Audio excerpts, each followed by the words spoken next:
안녕하세요. 자, 오늘 특강 주제는 판결의 종류와 판결의 효력 이거 하겠습니다. 판결의 종류에는 딱 두 개만 시험 문제 나와요.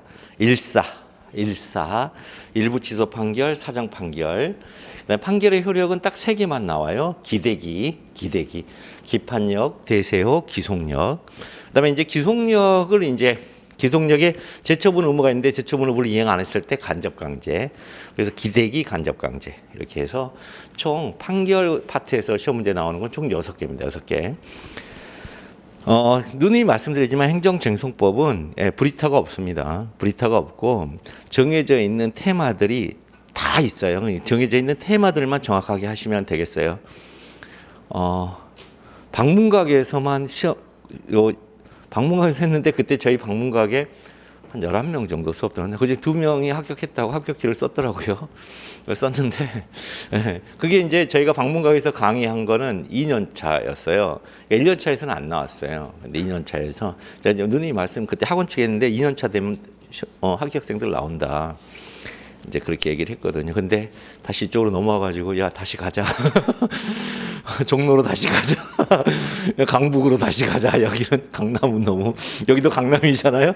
강남은 너무 경쟁이 치열해 이러면서 강북은 무주공사인데 지금 어쨌든 그래서 노동법의 유종수 노무사 그다음에 임현진 노무사 그다음에 저하고 유니슬 노무사 이렇게 4명이서 같이 그때 했었는데 그때 저희 수업 들었던 친구들이 맨날 긴가민가 했어요. 선생님 이렇게 인원이 적은데 어떻게 해요? 그러면서 이제 인원이 적으면은 왠지 뭔가 못 가르친다는 생각에 불안하잖아요. 걱정하지 마라. 다 잘 가르치는 사람들이다. 잘 따라오기만 하면 된다 했더니 아니라 다를까 다 합격했어요. 그런 사람들은 열심히 한 사람들은 또 더 합격했는데 아직 연락이 없어서 이제 부탁을 못한 사람도 있다고 하더라고요.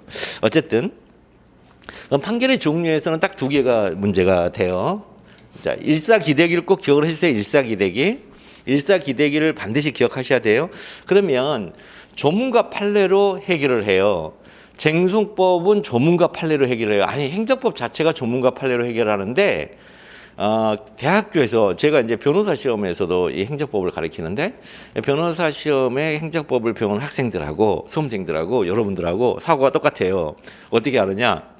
이론으로 해결하려고 그래요. 이론으로. 교과서에서 배운 이론으로 해결을 하려고 그래요. 자, 이론을 배우는 건 단문형이에요.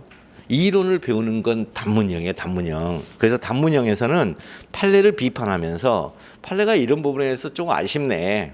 혹은 심지어 법률 조항까지도 비판합니다. 법률이 이런데 아직 이 정도까지밖에 안 됐다고? 그래서 입법론을 얘기를 해요. 혹은 판례를 얘기할 때는 해석론을 얘기를 해요. 입법론과 해석론으로 얘기를 하는 것들이 여러분들이 혹시라도 법학과를 나오셨다면 법학과에서 배웠던 거예요. 행정법. 근데 그렇게 배운 행정법은 현재의 사례 문제를 풀이하는 데는 전혀 도움이 되질 않아요. 사례 문제는 답이 있어요. 수학 문제가 답이 있는 것처럼 수학도 이론이 있죠. 수학적 이론이 있고 각각의 수학적 페어렘이라고 하는 공리들을 배워요. 수학에서. 근데 그 공리들이 우리들이 흔히 공식이라고 하는 건데 수학에서는 공리라 그래요. 원래는. 이 공리들을 배우는데 그 공리들이 실제의 문제에서는 어떻게 쓰느냐는 우리가 배우죠. 수학 문제, 수학의 정석. 저 수학의 정석 세대고 그다음에 제가 고등학교 2학년 때 해법 수학이라는 게 처음 나왔어요. 맨투맨 영어하고 지금도 있는지 모르겠지만 그래서 그 전까지는 저희 때는 이제 제가 고등학교 1학년 때까지만 하더라도 본고사가 있었어요. 수능이라는 게 없었어요. 그냥 예비고사가 있었고 예비고사를 통과하면 아무 대학에 가서 본고사를 보는 거예요. 근데 예비고사만으로 수험생을 신입생을 받는 학교가 있었고 예비고사를 통과하면 본고사로 신입생을 받는 데가 이제 서울대, 고대, 연대, 성균관대 이런 데가 이제 본고사를 받았죠. 성균관대는 후기였고 전기에서는 이제 서울대, 후기의 성대 막 그랬죠. 전기에 다 다른 애들이 성대로 갔으니까. 자, 그런 식으로 해서 본고사로 들어갔는데 그때 본고사가 영어하고 수학밖에 없었어요. 수학의 정석, 영어의 성문 종합 영어. 저 중고등학교 때 그것만 죽어라고 했다니까요. 다른 과목 안 해도 돼. 다른 거 예비고사는 그냥 통과만 하면 돼요. 패스만 하면 되고 실제 시험장 가서 딱 2문제 혹은 심지어 한 문제만 내놨어요. 이렇게 그거 이제 풀이한다고 했다가 전두환 80년대 전두환 정권이 출발하면서 이제 딸내미가 대학교를 간다고 해서 대학 교육 시험제도를 바꿔버렸잖아요. 학력고사로 바꿔버렸어요. 학력고사로.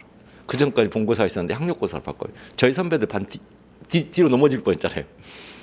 국어 영어만 잘해. 국어 영어 수학만 잘해. 나머지는 하나도 못해. 그러다 본고사로 바뀌어가지고 저희 14과목 배웠어요. 14과목을 배워가지고 그렇게 했는데요. 자, 이제 이런 얘기를 왜 하느냐 하면 그때는 그런 식으로 지식 측정을 할 때에는 주어져 있는 것들에 이렇게 땅땅땅. 그다음에 수학이라는 것은 공식을 대비해서 땅땅땅. 영어 같은 경우도 문법을 넣어서 땅땅땅 이렇게 하는 거잖아요. 이렇게 해요. 근데 여러분들이 수능 세대가 되면서 그게 아니라 세상에는 수많은 해답이 있을 수 있다라고 교육을 배웠어요. 은근히. 그러다 보니까 시험 영역이 들어와서도 그 생각을 못 벌어요. 그런데 법학에는 전문 판례란 답이 있다는 거. 이제 거꾸로 돌아가야 돼요. 다시 사고를. 이 사고가 다시 전문 판례가 있다고 돌아가야 돼요. 노동법도 그래서 답이 있어요.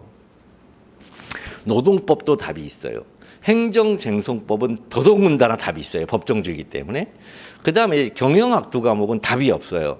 경영학 두 과목은 답이 없어서 본인이 배우는 강사가 가리키는 대로 가시면 돼요. 그냥. 어떤 강사든 상관없어요. 무슨 1타? 필요 없어요. 1타든 저 밑에 저기 15타든 상관없어요. 있는지 모르겠지만 어떤 강사가 가리키든 그 강사가 이렇게 약수란 거. 그 강사가 이렇게 정리해서 내준 자료도 있잖아요. 그 상태 그대로 외워요, 그냥. 그 상태 그대로 외우시면 돼요. 그러면 무조건 60점대 이상 나와요. 어떤 강사한테 배워도. 그런데 본인이 배운 강사에게 일단 신뢰가 흔들리면 다른 강사의 글을 찾아보게 돼 있어요. 그러면 그 강사는 자기가 주된 텍스트로 삼는 교재가 있어요. 그 교재의 시각에 따라서 정리정돈해서 여러분들한테 자료를 줘요. 그 강사가 아무런 시각 없어요, 여러분들. 신림동에 시각 인사 아무도 없어요. 제가 딱 까놓고 얘기하는데 다 자기가 삼고 있는 텍스트를 그대로, 그리고 본인이 시험 공부, 다 노무사님들이니까 본인이 시험 공부를 했었던 체험의 세계에서 이렇게 쓰면 좋은 점수가 나오더라 라고 해서 경영학 이론을 철학적으로 깊이 있게 해서 공부한 사람 제가 본 적이 없어요. 신림동에서. 제가 학자도 아니잖아요. 그러니까 수험적으로 정리정돈한 걸 여러분들한테 주는 거란 말이에요. 그다음에 정말 이제 강사의 능력은 얼만큼 잘 외우게 하느냐의 문제예요. 얼만큼 잘 외우게 하느냐. 그다음에 이 외운 지식이 실제 어떤 상황과 연결해서 이게 논의가 되어지고 그 논의 속에서 이게 어떻게 그 상황을 해결하느냐. 이게 이해라고 하는 거예요. 이게. 지금 그게 무슨 내용이다가 이해가 아니에요. 자꾸 여러분들은 이해의 방향성이 잘못돼 있다고요. 그래서 그 강사 어떤 강사한테 신뢰가 흔들려서 내가 지금 배우고 있는 강사 이거 너무 부족한 것 같아. 다른 강사 것 자료 딱 갖다 놓으면 무슨 일이 벌어져요? 만약에 동일한 텍스트를 가진 강사였다면 상관이 없어요. 그러면 이게 채워져요. 메꿔져요. 부족하다고 본인이 생각했던 게. 그런데 텍스트가 틀린 강사일 수가 있어요. 잘못하면. 이 강사는 A 텍스트를 가지고 정리정돈했고 이 강사는 B 텍스트를 가지고 정리정돈했어요. 둘이 묶어버리면 안에서 여러분들은 몰라요. 채점자는 알아요. 문장이 충돌돼요. 말이 충돌된다고요. 우리 수험생들은 그 말이 충돌된지는 몰라. 그런데 말이 충돌되고 모순되는 표현들이 나올 수밖에 없어요. 그러면 점수가 떨어져요. 그래서 단권화가 그렇게 위험한 거예요. 단권화를 오해하시면 안 돼요. 단권화는 시중에 있는 모든 자료들을 내가 수험적으로 한 권의 책으로 엮거든. 그 지가 저자지, 편저자지. 무슨 단권화예요, 그게. 그건 자기가 편저를 한 거 아니에요. 편집을 해서. 그거 아니에요. 단권화라는 건 자기가 선택한 강사가 자신이 선택한 강사가 전달한 교재 그것을 내가 한 권의 것으로 내 걸로 묶는다가 단권화예요. 단권화는 딴 거 아니에요. 그래서 진짜 강사 선택을 처음부터 신중하게 할 필요는 있어요. 그러니까 여러분들은 저를 선택하면 물음표죠. 저 잘 선택하셔야 돼. 그래서 그렇게 하시란 말이에요. 그게 단권화예요. 그게 수험적 단권화라 그래요. 수험적 단권화 그걸 단권화라 그래요. 그래서 어떻게 하든지 이 한 권의 책을 내가 내 주된 텍스트로 삼아서 끝까지 내 시험장까지 정말 신뢰감을 가지고 이걸 온전히 내가 외울 것인가. 그게 단권화예요. 이렇게 여러 개 있잖아요. 자료들을 묶는 게 아니라. 그럼 쟁송법에 있어서의 당고나의 방향성은 뭐냐? 조문과 판례예요. 쟁송법에 있어서의 당고나의 방향성은 조문과 판례예요. 그러면 일부 취소 판결도 조문과 판례가 있을 것이고 사정 판결도 조문과 판례가 있을 거예요. 이렇게 처음부터 접근하는 거야, 아예. 아예. 근데 중간에 보면 조문이 없는 것도 있어요. 그게 처분사의 추가 변경이에요. 조문이 없는 제도가 있어요. 판례가 운영하는 처분사의 추가 변경. 자, 그런 것들 가끔 시험에 나오죠. 자, 그래서 자 보셨다시피 일부 취소 판결에 대해서는 암기할 조문이 행정쟁송법 제4조 제1호. 그다음에 사정 판결은 행정쟁송법 제28조. 자, 이렇게 얘기하면 다 놀라요. 다 놀라요. 나는 이론으로 배웠는데 왜 갑자기 조문이 나와? 아니, 저한테 배운 로스쿨 학생들이 다 그런다니까요. 행정법을 조문 판례로 접근한 사람 잘 처음 봤대. 지금까지 로스쿨 3년 생활에 나와서 여기서 2년 동안 공부하면서 처음 들었대요. 아니에요. 이렇게 접근하는 게 무조건. 그래서 일부 취소 판결. 자, 일부 취소 판결의 이제 논점이 뭐냐 그렇다면 일부 취소 판결의 논점은 딴 거 아닙니다. 자, 법적 성질이에요. 일부 취소 판결의 법적 성질이 뭐냐라는 거예요. 법적 성질이 형성 판결이라는 거예요. 형성 판결. 일부 취소 판결이라는 게 취소. 자, 형성은 여러분들 민총에서 형성 배우셨어요.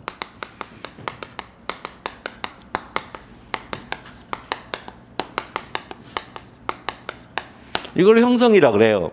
생성 변경 소멸을 형성이라 그래요. 생성 변경 소멸의 형성인데 우리 항고소송, 행정소송법 제3조와 4조에 있는 항고소송은 요거밖에 없어요. 형성이 소멸밖에 없어요. 취소라는 소멸밖에 없어요. 나머지 이제 그러니까 취소 소송이 형성 소송이고 취소에서 나온 취소 판결이 형성 판결이에요. 그러면 무효확인 소송은요? 확인 소송이죠. 확인 소송이 나왔으니까 확인 판결이죠. 부작위고 확인 소송도 확인 소송이죠. 그래서 확인 판결이에요. 그거는 뭐예요? 상태를 확인해 주는 거예요. 너 처음부터 당연 무효라고 하는 처음부터 너 무효 상태에 있었구나. 지금 너 있는 건 부작위 상태야. 이렇게 확인해 주는 거예요. 그런데 이 취소 소송에서의 취소 판결은 확인을 먼저 하죠. 뭘 확인해요? 위법성.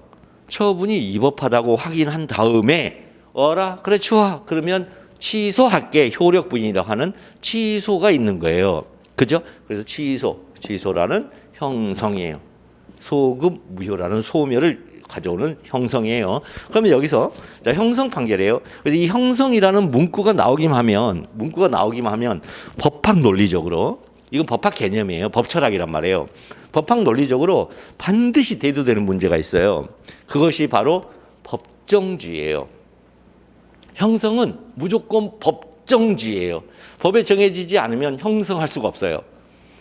왜 이제 이렇게 법정주의냐 하면 원래 의도는 민법의 민총에서의 얘기인데 민법은 자 형성, 생성, 변경, 소멸을 누구한테 맡겨줬어요? 누구한테? 당사자의 계약에 맡겨놨어요. 그래서 이 일반 사인인 당사자들의 대등하지가 않은데 사실은 법학적으로 대등하다 그래요. 대등한 당사자들간의 계약에 맡겨놓으니까 무슨 일이 벌어지느냐? 한계가 없어요. 계약의 내용에 한계가 없어요. 그래서 계약의 내용에 한계가 없으니까 무슨 일이 벌어졌어요? 빈익빈 부익부, 약육 강식, 동물의 세계가 열려버린 거예요. 동물의 세계가 열리다 보니까 거기에 대하여 어떤 제한이 가해지는데 그게 사회적 타당성이란 제한이에요. 민법 제103조 104조인데 104조의 반사회 질서 행위, 103조의 104조의 불공정 거래 행위.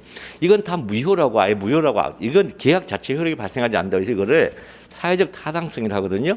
그런데 행정법 영역에 쟁송법 영역에는 사회적 타당성이 들어올 여지가 없어요. 왜 여지가 없어요? 당사자 간의 계약이 아니에요. 이거는. 행정법은 당사자의 계약을 다루는 곳이 아니에요. 여기는 국민이 자신의 원래 권리를 국가 측에다가 넘겨줬어요. 이걸 이임계약이라고 해요. 어려운 말로. 위임 계약을 통해서 넘겨줬는데 넘겨준 권력을 행사하는데 국민을 핍박하는 쪽으로 행사를 하네. 이렇게 된 거예요, 이게. 이게 나치 2차 세계대전 이후의 사고방식이에요.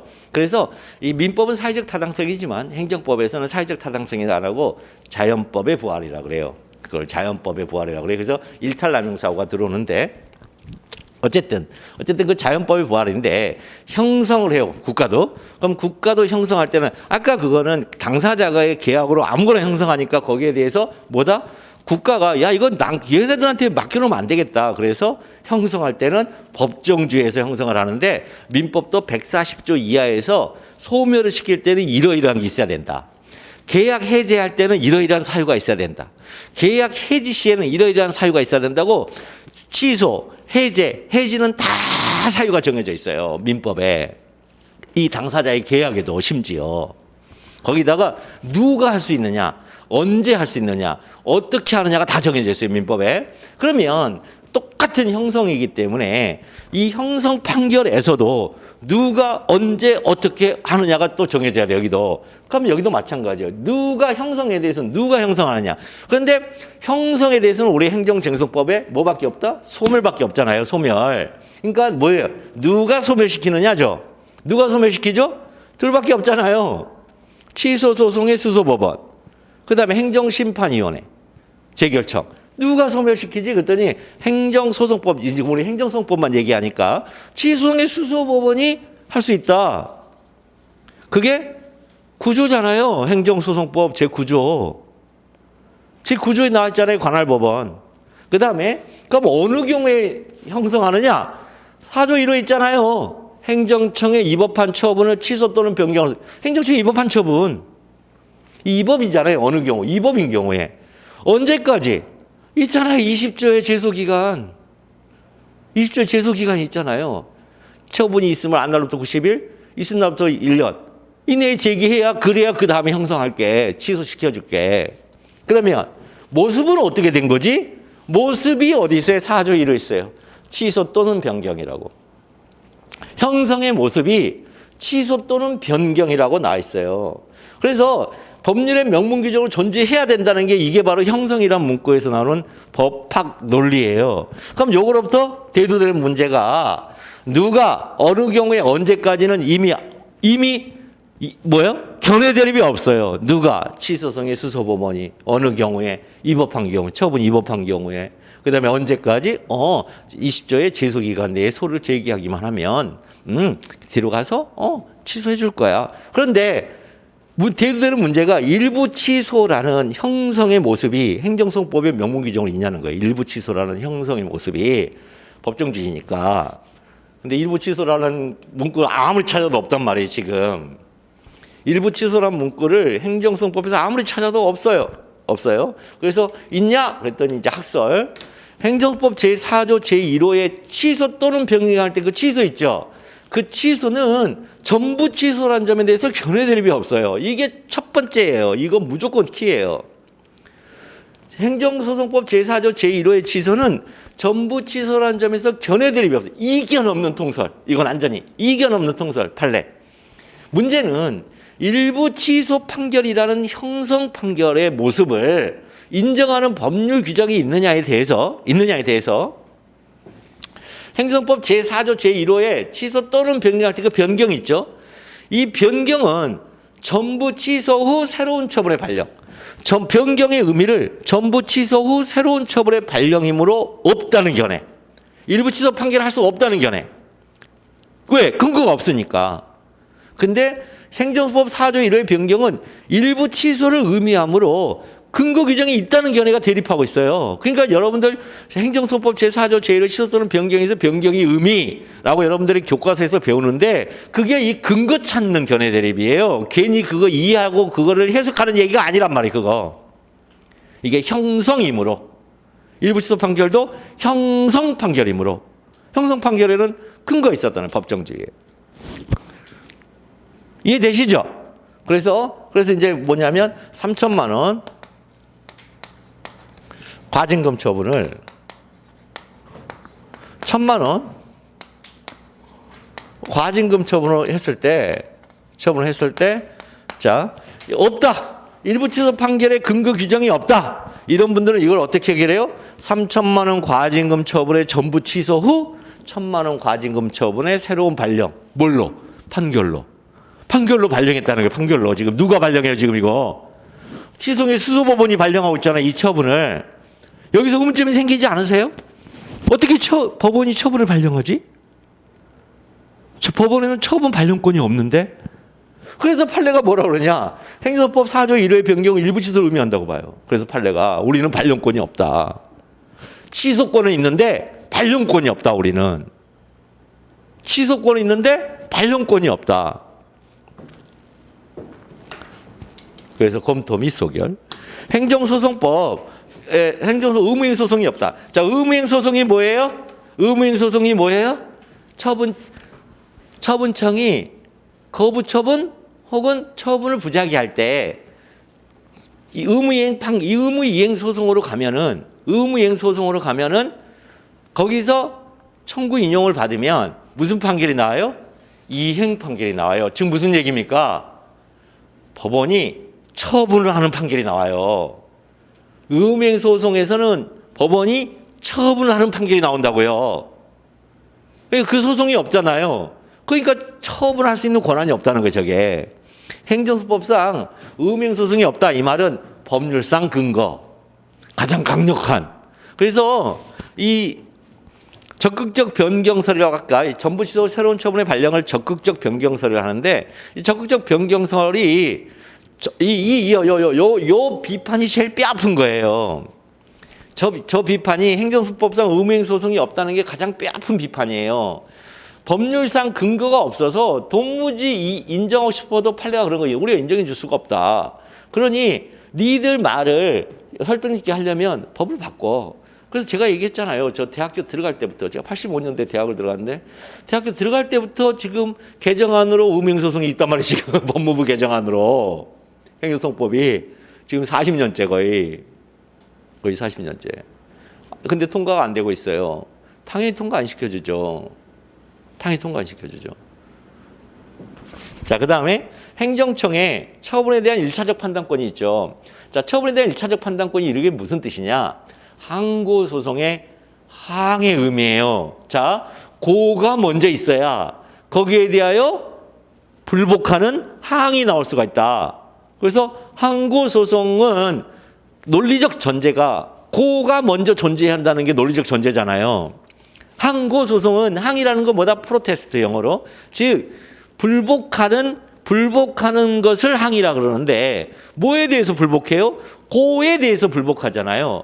근데 그 고가 먼저 먼저 존재해야 불복을 하든 말든 할 거 아니에요. 그래서 항고소송이에요. 그러면 그 고를 우리가 뭐라 하냐? 그 고를 먼저 존재해야 되는데 그 고를 먼저 존재하는 고를 행하는 행정청을 뭐라냐? 1차적 판단권이라고 그래요, 그걸. 1차적 판단권이 겉으로 발현된 것, 우리 눈으로 보이기에 나온 것, 이걸 고를 한단 말이죠. 그래서 항고소송이. 이게 항고소송의 취지죠. 그러니까 우리 행정소송법상 항고소송에는 의무이행소송이 없다는 점, 그 다음에 항고소송은 본질적으로 행정청이 처분한 제1차적 판단권이 있다는 점, 행정청에게. 이걸 기본 전제로 한다는 거. 이걸 이론상 근거. 그러니까 법률상 근거에 비춰보든 이론상 근거에 비춰보든 일부 취소 판결에 법률 규정이 있다는 견해와 판례가 타당하다는 거죠. 그러면 소결 행정소법 제4조 제1호의 변경은 일부 취소를 의미한다는 거죠. 그러면 이제 일부 취소를 의미하죠. 여기까지 따라오실 수 있죠. 예. 이게 왜 여기 왜 요 논점의 처음에 출발선이 뭐 때문에 일어났다고요? 일부 취소 판결의 법적 성질이 뭐였기 때문에? 형성 판결이기 때문에 요 논점이 튀어나올 수밖에 없다는 거예요. 형성 판결은 법정주의에서 인정되는 거다. 그럼 정말 일부 취소 판결이 법정주의에 의하여 법률 규정이 진짜로 있냐? 찾아야 된다. 못 찾으면 이거 인정 안 된다. 그랬더니 판례가 인정을 해준다는 거예요. 변경이라는 문구를 가지고. 행정소법 제4조 1회 변경이라는 문구를 가지고 인정을 해줬다는 거예요. 자, 이해되시죠? 여기까지는. 이제 이해되시죠? 자, 그 다음에 그러니까 이런 것들이 이해해요. 이런 게 이해 지금 무슨 뭐 내용을 아는 게 이해가 아니에요. 여러분들 내용 몰라. 저도 몰라요. 변경이 일부 취소라는 걸 어찌 알아? 이걸 어떻게 이해하냐고. 우리 일상 용어로. 우리 일상 용어로 변경은 뭐예요? A 상태가 B 상태로 바뀌는 게 변경이잖아요. 우리 일상 용어적 언어적 해석이 하면. 그런데 법학에서는 안 그래요. 법학에서는 매니플레이션 조작을 해요. 조작을 해요. 일상 언어와 전혀 다른 의미로 조작을 해버려요. 그러니까 일부 취소가 나온다고 여기서. 됐죠? 자, 그 다음에 그럼 이제 일부 취소 판결을 진짜 해요. 이제는. 진짜 하려면 이제 주어진 사례를 보고서 진짜 일부 취소 판결을 할 때 일부 취소 판결을 할 수 있다 없다. 이제 요거는 뭐 어떻게 하는 거야? 자, 항상 제가 누누이 말씀드리지만 이런 거예요. 이런 거. 자, 그 다음 어떤 사람이 있는데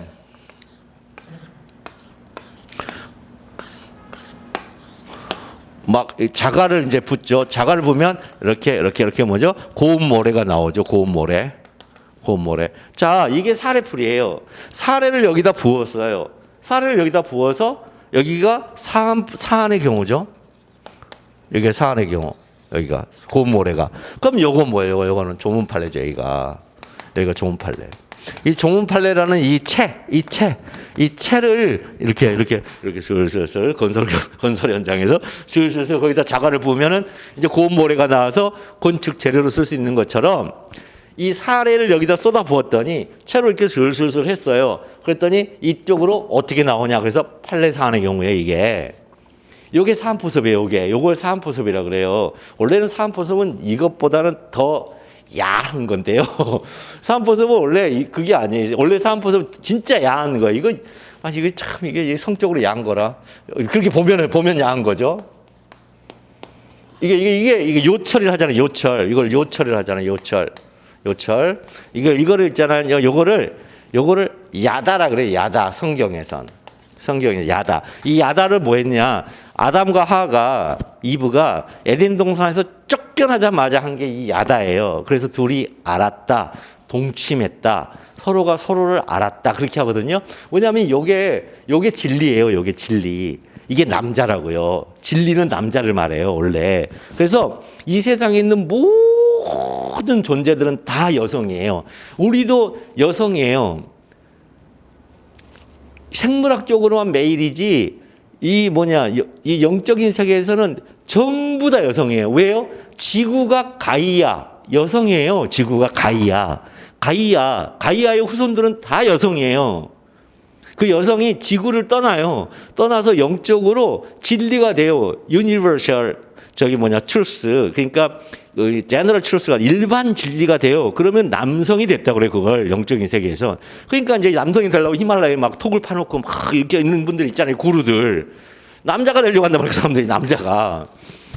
그래서 바울이 뭐라냐면 남자가 되어라. 남자답게 굳건하게 살아. 그게 뭐냐면 그 남자처럼 이렇게 그런 얘기가 아니라 일상 언어 하나도 없어 성경에도.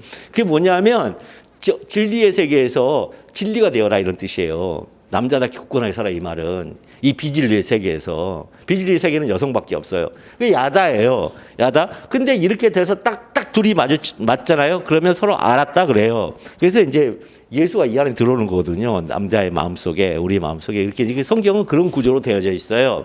야다라는 구조로. 이게 사안포섭이 이게 사안포섭이라고. 그러니까 요게 뭐예요? 요게 조문판례라면 조문판례. 요게 조문판례인데 사례가 딱 들어갔더니 이게 딱 맞아떨어져. 사안포섭. 조문판례로. 이걸 사안포섭이라 그래요. 그러면 당연히 여러분들은 뭘 알고 있어야 돼요? 조문과 판례를 알고 있어야 되는데 판례를 알고 있어야 되죠. 그래서 외형상 하나의 행정처분이라고 했어요. 하나의 행정처분. 하나만 쓰세요. 외형상 하나인데 하나만 쓰세요. 외형상 하나의 행정처분이에요. 자, 외형상 하나의 행정처분이다. 저 말은 무슨 뜻이냐면 이것도 다 의미가 있어요. 외형상 하나의 행정처분이에요. 외형상 하나의 행정처분이 뭐냐? 처분 문서가 왔어요. 처분 문서에 왔더니 그 안에 처분청의 의사표시가 하나만 들어있는 거예요. 처분청의 의사표시가 하나만 들어있는 것을 외형상 하나의 행정처분이라고 그래요. 이거 외형상 하니까 자꾸만 뭐라 하냐면 겉으로 보기에 무슨 겉으로 봐. 처분 문서를 봤더니 거기에 의사표시가 하나만 들어있다. 이걸 외형상 하나의 행정처분이라 그래요. 그러니까 이 여러분들이 일상 언어로 이해하는 게 아니라니까요. 법학은 자꾸만 법학을 이해하라고 그래 강사가. 어떻게 이해를 해? 이해하는 방식을 모르는데, 이해하는 규칙을 모르는데 어떻게 이해를 하냐고요. 이해 안 돼요, 여러분들. 이해하면 안 돼. 이해하면 안 되고 강사가 가르치는 대로 따라가면 돼요, 그냥. 그래서 외형상 하나의 행정처분이다. 외형상 하나의 행정처분은 뭐다? 외형상 보이는 건 처분 문서예요. 처분 문서에 하나의 의사표시가 들어가 있다. 처분 문서에 하나의 의사표시가. 그러면 물음표가 생기죠. 선생님, 그럼 의사표시가 두 개인 경우도 있단 말이에요? 두 개인 경우 있지요. 부관이 판례가 뭐라 하냐면 주된 의사표시에 부과된 종된 의사표시라 그래요. 판례는. 교수님들은 주된 행정작용에 부과된 종된 규율 이렇게 얘기하자고 하지만 판례는 여전히 주된 의사표시에 부과된 종된 의사표시라 해요. 그러니까 의사표시가 두 개 있잖아요, 거기는. 그래서 그때 부관만을 취소하는 것을, 여기는 뭐예요? 일부 취소하는데 거기서는 부관만을 취소하는 걸 뭐라 그래요? 독립취소. 의사표시가 두 개니까 독립취소.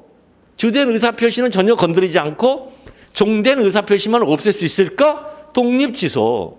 근데 여기는 하나의 의사표시인데 그 하나의 의사표시 중에 어느 일정 이게 하나인데, 물건 하나인데 여기 일정한 이쪽만 뚝 떼어서 없앨 수 있을까? 일부 취소. 다른 얘기. 자, 그래서 외형상 하나의 행정처분인데, 행정처분이라도 가분성이 있거나 그 처분 대상의 일부가 특정될 수 있다면 그 일부만의 취소도 가능하다. 이게 판례. 외우셔야 돼 이거. 처일특 이렇게 오셔야 돼. 자, 외하행, 가처일특 이렇게 오셔야 돼. 외하행, 가처일특, 외하행, 가처일특, 외형상 하나의 행정처분이라도 가분성이 있거나 처일특, 그 처분 대상의 일부가 특정될 수 있다면 그 일부만의 취소도 가능하다. 그건 뒷부분은 당연히 쓸 수 있으니까. 자, 이렇게. 그러면 여기서 이제 요건데, 이렇게 이제 외우면 이제 외워요, 여러분들 외운다고. 외하행, 가처일특을 다 외웠어. 사안보석하라 그러면 이제 이거를 뭐예요? 쓰는 방법을 알아야죠. 이용 방법을 알아야죠. 소위 말하는 매뉴얼이 있어야죠. 이걸 쓰는 매뉴얼. 그래서 그 매뉴얼을 또 별도로 배워야 돼요, 이거. 여러분들한테 툭 던져놓고, 이걸 툭 던져놓고, 자, 이해하세요? 절대 이해 못 한다니까. 이해하세요? 그러면, 가분성, 좋아, 가분성. 내가 좀 한자 좀 알지. 될 가자. 그 다음에 나눌 분자. 나눌 수 있게 되는 그런 성질인가 보네? 그래서 나눌 수 있는 거 뭐가 있을까? 해가지고 이제 고민하죠. 저도 고민했죠. 저도 모를 때는, 그럼 나눌 수 있는 것은 돈인가 보다. 처분 중에 돈으로 나오면 100만 원, 1000만 원, 1억, 2억 이렇게 액수 단위가 있으니까 단위로 나눌 수 있는 것은 가분적인가 보다. 1개월, 2개월, 3개월, 3개월 영업정지니까 5개월수로 나눌 수 있네. 저도 그렇게 순진하게 생각했어요. 처음에. 아니라는 것을 사실 공부하면서 알았어요. 저도 학교 다닐 때 그렇게 생각했어요. 왜? 누구도 안 가르쳐줘. 아니, 누가 가르쳐주냐고, 요거를. 이 이용 방법을. 매뉴얼을 안 가르친다니까요. 그냥 툭툭 던져요. 던지는데 던지는 말 안에 들어있었어요. 사실은 교수님이 던지는 말이 들어있었는데 밑에서는 친절하게 안 가르쳐주니까 뭐예요? 들을기만 들어라요, 원래. 강의라는 게. 그래서 여러분들 인강 들을 때 절대로 일시정지하면 안 돼요. 그냥 쭉 들어야 돼, 쭉. 들을기만 들어요. 들린 것만 들린다고. 그래서 100번을 들어도 똑같은 얘기를 하는데도 못 알아듣는 건 절대 귀에 안 꽂혀요.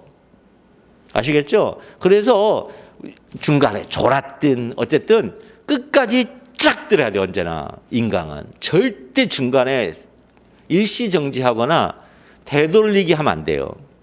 해봐야 어차피 못 알아들어요. 이거는 사람의 본질이에요, 본질. 학습에 있어서의 본질이라고, 이게. 들을 기만 들어요, 언제나. 내가 들을 귀를 만들어야 돼요, 그래서 들을 귀를 만들어야 되니까 어떻게 해요? 강의를 듣고, 그 다음에 쭉 들어. 그 다음에 다시 봐. 그런 다음에 다시 들을 때 들려요. 그래서 완주가 중요해요. 이 미국에서도 있잖아요. MBA라든가 MLB. 여기서는 이 1년 동안의 시즌을 완주했냐 안 했냐에 따라서 이 사람의 연봉이 있잖아요. 엄청난 차이가 나요. 엄청나죠. 주전과 비주전의 연봉 차이는 엄청나요.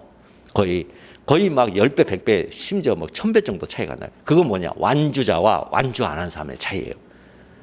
1년 162게임을 다 뛰었냐 안 뛰었냐 차이예요. 야구 같은 경우.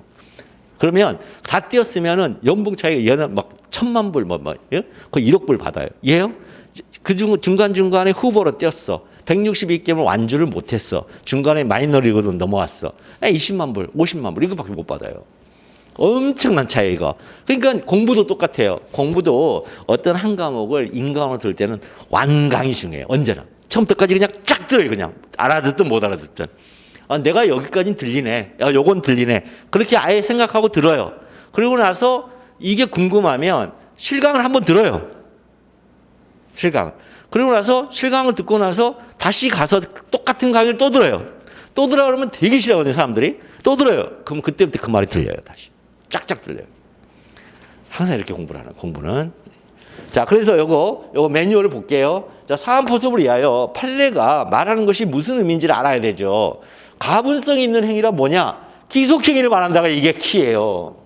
가분성이 있는 행위란 기속행위를 말하고 재량행위는 가분성이 없어요. 그러면 여러분들 이 시험 문제를 풀려면 기속행위, 재량행위의 구별 기준을 알아야 돼요. 또 판례를 알아야 돼요. 요거 알아야 돼요. 기속행위는 가분성이 있고 재량행위는 가분성이 없으니까 도대체 지금 나온 시험 문제가 이게 기속행위, 재량행위인지 알아야죠. 여기 이걸 판별하는 판례를 또 알아야죠. 기속행위, 재량행위에 대해서는 법률 전문이 필요 없죠. 요거는 뭐예요? 법률 개념이에요. 그 법률 개념에 따라서 판례가 얘기하는 기속행위와 재량행위의 판단 기준을 알아야 돼요. 체, 형, 금은원, 목특, 성유라는. 그 뒤에 이제 수업 중에 이제 또 얘기해 드릴 건데, 체, 형, 금은원, 목특, 성유. 자, 체, 형, 금은원, 목특, 성유가 뭐냐면 무슨 이상한 얘기가 아니고요.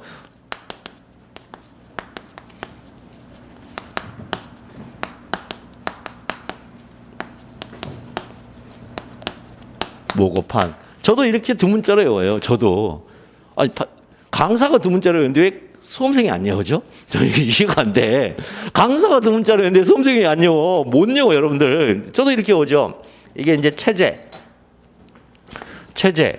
형식, 금은원, 목적, 특성, 그 다음에 성질, 유형, 그 다음에 모두 고려하여 판단해야 한다. 모고판. 이런 식으로 돼요.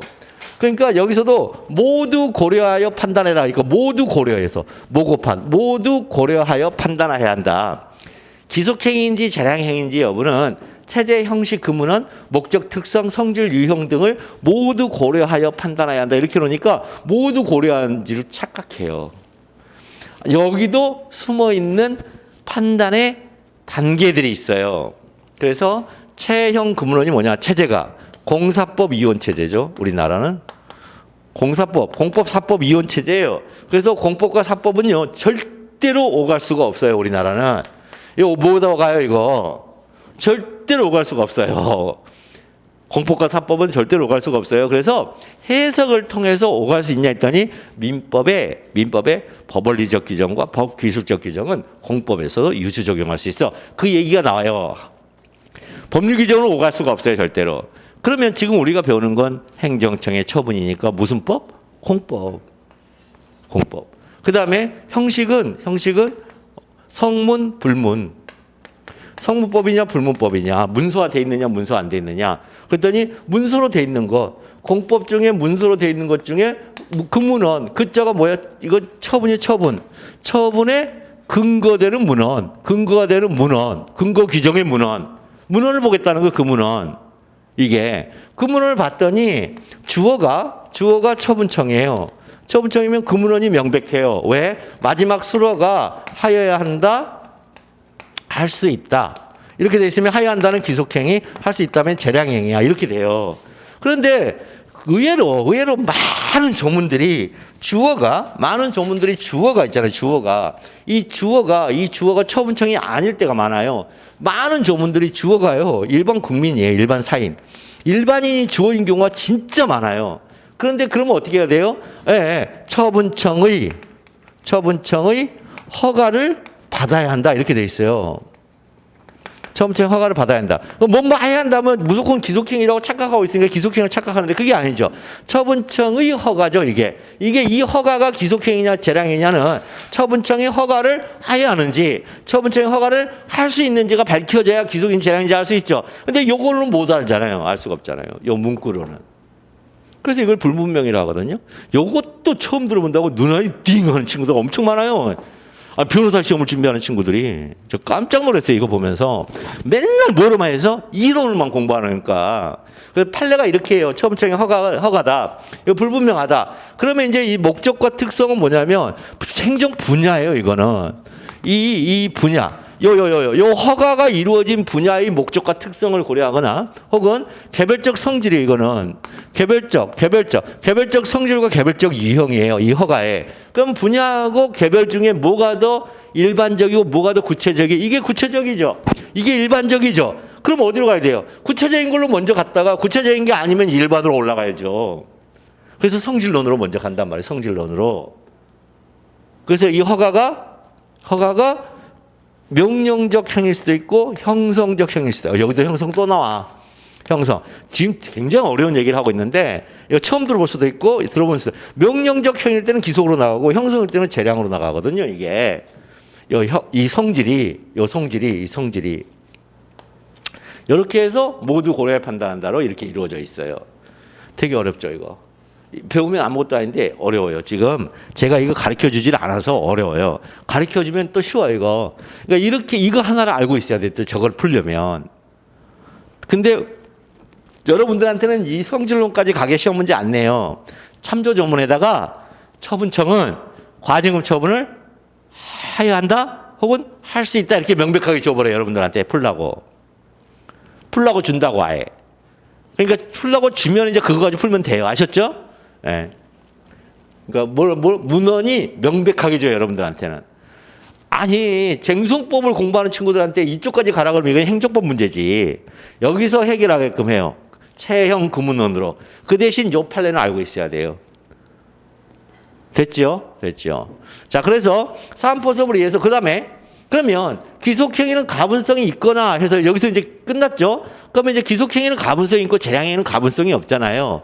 그럼 가분성이 없는 재량행위는 그러면 일부 취소 판결을 못 하느냐? 그 다음이 문제가 돼요. 그 처분 대상의 일부 특정이 바로 재량행위를 가리켜요. 그래서 가분성이 없는 재량행위 중에는 법률 규정으로 그 처분 대상 일부가 특정되도록 한 경우도 있다는 거예요. 그게 그 유명한 정보공개법 14조의 부분공개예요. 정보공개법 14조의 부분공개 이게 이 부분공개 의무 규정이에요. 이것밖에 없어요. 여러분들 수험적으로 시험 문제 낼 건. 또 하나가 있긴 해요. 운전면허 그 기억나시나요? 면허 취소했을 때 이게 오토바이 타고 가다가 걸렸거든요. 그랬더니 일종 보통부터 전부 다 취소해버렸어요. 그랬을 때 취소할 수 없으면 일부 취소가 가능한 거예요. 그것도 그때 가서 얘기해 줄게요. 일기 가서. 지금 연기 때는 이런 것까지 해줄 이유가 없었어. 왜? 얘기해줘도 들을 기가 없어요. 그러니까 지금은 살짝 이렇게 얘기해줘요. 요거 기억하세요. 정보공개법 14조가 곧 정보공개법에 이제 비공개 결정이 나왔어요. 정보 비공개 결정. 정보공개법은 제가 말씀드렸죠. 원고의 소송 자료의 수집이라고. 이것까지는 제가 말씀드렸을 거예요. 연기 때. 원고의 소송 자료 수집인데 이 비공개 결정을 해요. 그럼 이건 재량행위예요. 정보 공개 결정, 정보 공개 비공개, 특히 정보 비공개 결정은 재량행위예요. 그러면 재량행위인데 그 중에 공개 부분하고 비공개 부분이 서로 짬뽕돼 있잖아요.